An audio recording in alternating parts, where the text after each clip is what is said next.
ভিডিওটা কেটে গেছিলো। 10-15 জনের হোক বা মানে বলতে পারেন 400-500 লোকের হোক, উনি খুবই ভালো ম্যানেজ দিতে পারেন। আমি ওনার একটা আহ, উনি যে বিয়ে একটা ম্যারেজ সেরেমনি বোধহয় অ্যারেঞ্জ করেছিলেন, আমি ওখানে গেছিলাম। তো ওখানেও খাবার অসাধারণ, মাটনটা খুবই দারুণ হয়েছিল। আর একটা জিনিস আমি বলতে ভুলে যাচ্ছি, উনি আমাদের অফিসের পিকনিকও করেছিলেন, ম্যানেজ করেছিলেন, খাওয়া দাওয়া ব্রেকফাস্ট এভরিথিং।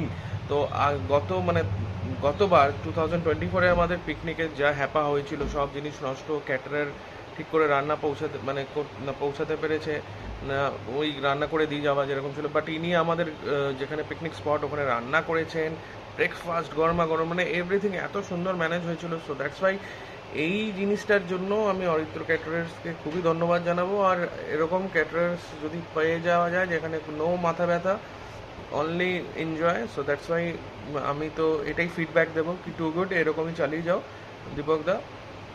আমার বেস্ট বিশেষ থাকলো। আর তার সাথে সাথে এরকমই ভালো খাবার খাইয়ে যাও। Thank you.